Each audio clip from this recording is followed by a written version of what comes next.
আসসালামু আলাইকুম, স্বাগতম সবাইকে ম্যাট্রিক্সের ক্লাসে। আজকে আমরা দেখব ম্যাট্রিক্সের মাধ্যমিক এবং মুখ্য পদ।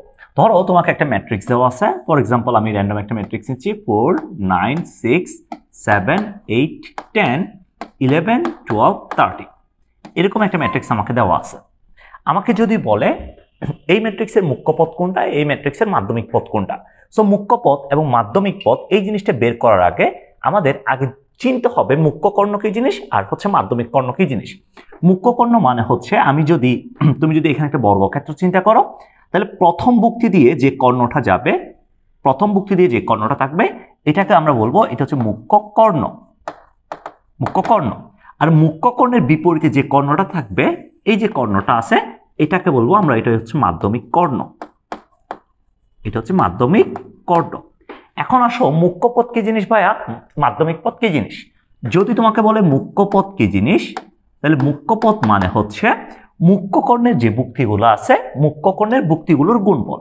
মুখ্য কর্ণের বুক্তিগুলোর গুণফল। আর যদি বলে তোমাকে মাধ্যমিক পদ, তাহলে মাধ্যমিক পদ মানে কি? মাধ্যমিক পদ মানে হচ্ছে মাধ্যমিক কর্ণ বা সেকেন্ডারি কর্ণ যেটা আছে, মাধ্যমিক কর্ণের বুক্তিগুলোর গুণফল। মাধ্যমিক কর্ণের বুক্তিগুলোর গুণফল।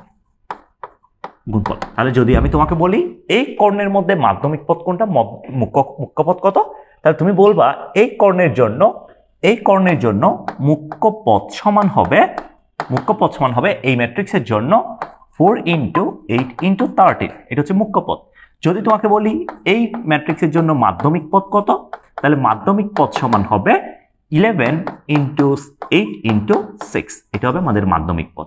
সো আমরা এভাবেই হচ্ছে একটা ম্যাট্রিক্সের মুখ্য পদ এবং মাধ্যমিক পদ বের করে ফেলতে পারি। এই জিনিসটা খুবই ইম্পর্টেন্ট, এটা বিভিন্ন ভর্তি পরীক্ষায় আসে। সো সবাই একটু ভালো মতো দেখবা। আজকে পর্যন্ত, আল্লাহ হাফেজ, টাটা।